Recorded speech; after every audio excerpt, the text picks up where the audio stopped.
Good morning, students. We are once again back in the same chapter solution. In this part of this chapter, we would be discussing about colligative properties. Now, the question comes: what are colligative properties? See, colligative properties are those properties which depend on the number of solute particles. That is, it can be molecules, atoms, or ions, but not upon their nature. That is called as colligative properties. So colligative properties are those properties which depend on the number of solute particles or atoms but does not depend on their nature are called as colligative properties.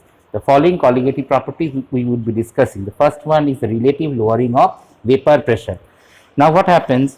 The addition of a non-volatile solute to a volatile solvent decreases the escaping tendency of the solvent molecules from the surface of solution as sum of the surface area is occupied by non-volatile solute particles. According to Raoult's law, the relative lowering of vapor pressure is equal to the mole fraction of the solute. So, we write this expression P A naught minus P by P A naught equals to XB into NB by NA plus NB.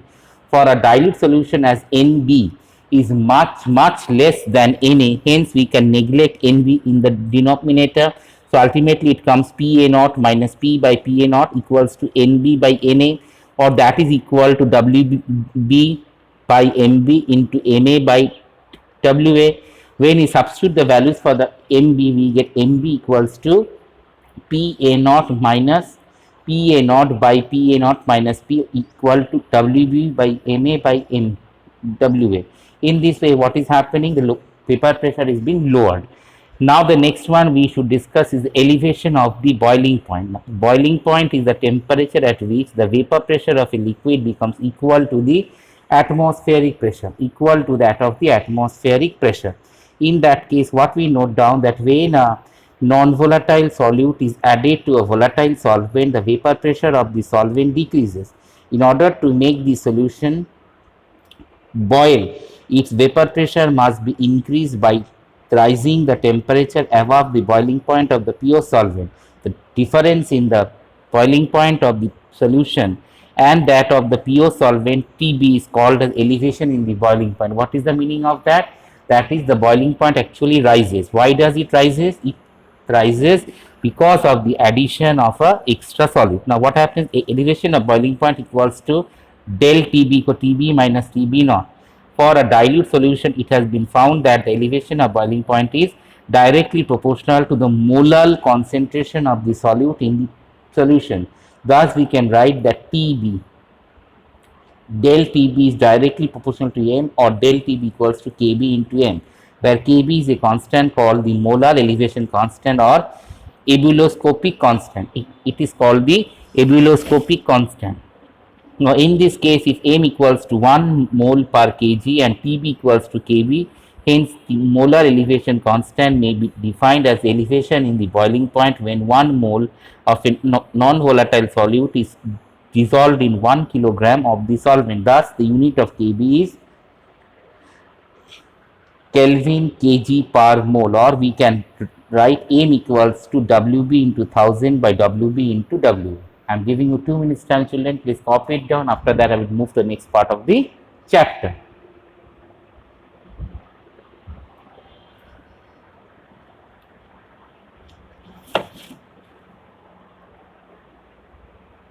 I hope you have copied it. Now, in this part of the chapter, when we are discussing in this part of the chapter when we are discussing, therefore we know that del Tb equals to Kb into Wb into 1000 by Mb into Wa, or Mb equals to Kb into Wb into 1000 by Tb into Wa. So the depression of freezing point, so that was about the elevation of the boiling point. After that, the next colligative property we are going to discuss is the depression of the freezing point. We know that freezing point is defined as the temperature at which the vapor pressure of a substance in its liquid phase is equal to its vapor pressure in the solid phase, or we know that a particular solution freezes when its vapor pressure equals the vapor pressure of the pure solid solvent. Now, whenever a non-volatile solute is added to the volatile solvent, its vapor pressure decreases and it would become equal to that of the solid solvent at a lower temperature. Difference in the freezing point of pure solvent, that is T naught F, and that of the solution TF, is known as the depression in the freezing point. So whenever non-volatile solute is added, what happens? The freezing point decreases. Now that is expressed graphically by this type of graph. In this case, can you see the graph?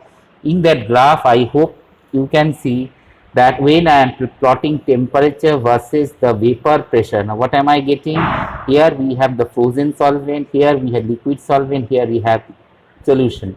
Now when I extrapolate it, I get TF over here, I get liquid solvent TF naught over there. This difference in TF and TF naught is called del TF, or that is the variation in the freezing point. That is the variation in the freezing point. Now when you express it mathematically, it has been found that for a dilute solution, depression in the freezing is directly proportional to the molarity of the solution, or that comes to del TF directly proportional to M, or del TF equals to KF into M.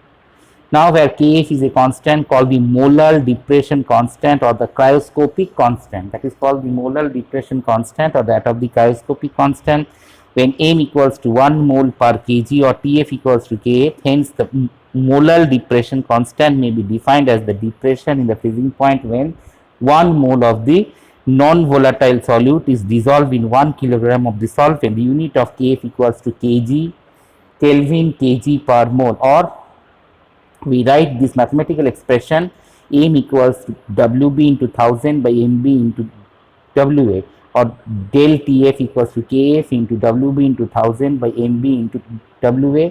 Now Mb equals to Kf into Wb into 1000 by del TF into Wa.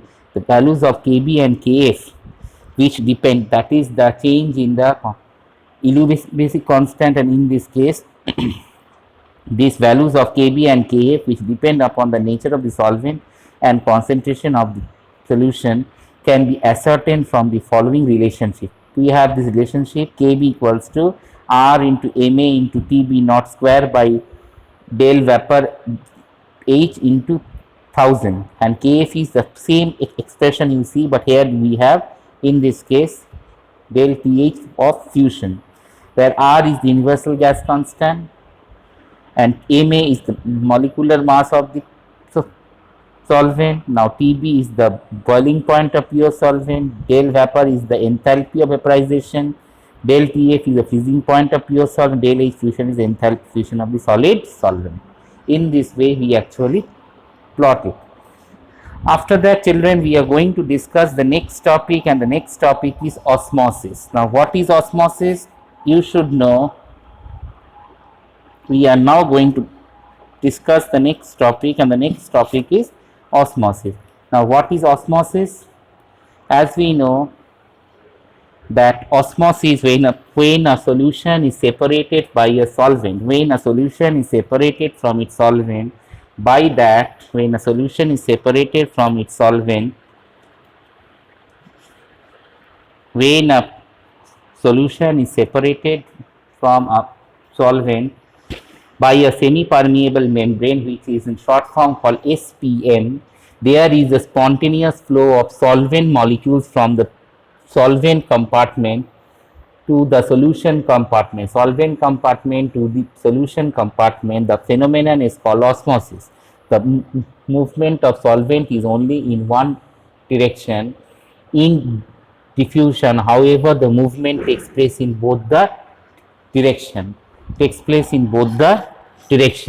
Now the question is, what is osmosis? It is the movement of molecules from region of higher concentration to a region of lower concentration until the concentration becomes same and it is separated by a semi-permeable membrane. Now what is a semi-permeable membrane? A semi-permeable membrane is a membrane through which only one solvent molecule can pass, but not the solute one. So it is actually a type of selective membrane, that is, it allows certain particles to enter, it does not allow the other particles to enter. For example, is cellophane, parched paper, and the wall of living cells, example of SPN. It is also made up of inorganic material like copper, ferrocyanide. Osmotic pressure. The osmotic pressure of a solution in the excess pressure that must be applied to a solution to prevent the osmosis, that is to stop the passage of solvent molecules into it through the semi-permeable membrane.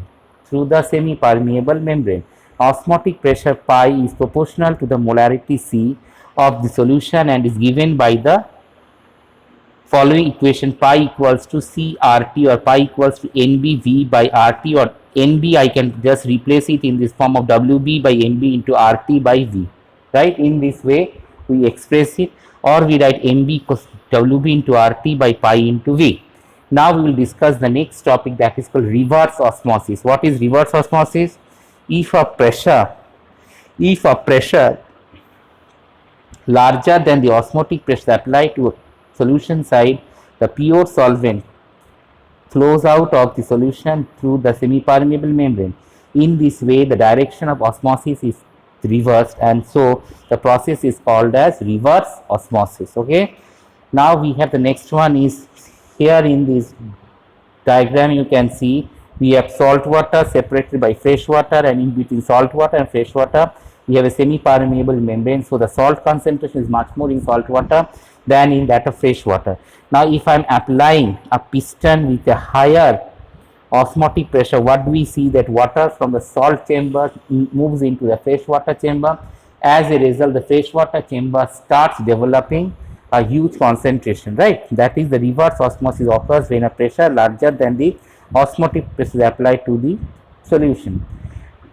Now what we just know that if that reverse osmosis is just the opposite of osmosis when an extra pressure is applied. Now, reverse osmosis is used in desalination to get pure water. What is called desalination?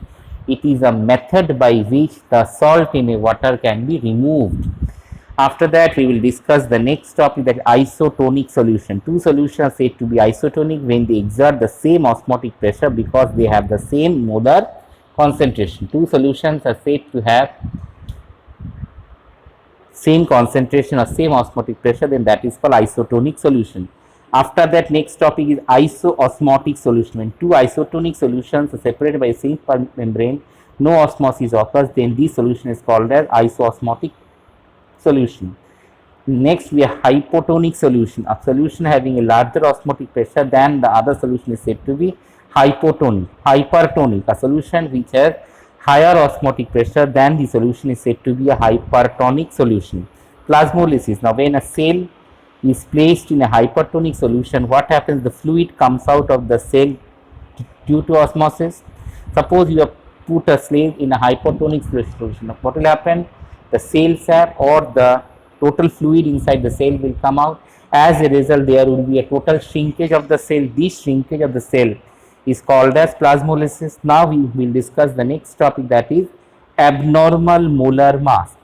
Now abnormal molar mass occurs when there is association or dissociation of molecules. Now see, association of molecules lead to decrease in number of particles in the solution, resulting in a decrease in the value of the colligative property. I have told you that colligative property depends on the number of particles present. Now if a molecule starts showing association, that means what? In that case, the molecules coalesce together and they form a larger molecule, then that is called as the association. Therefore, higher value is obtained for molecular mass than that of the normal values. Next we have, for example, you can just see that in case of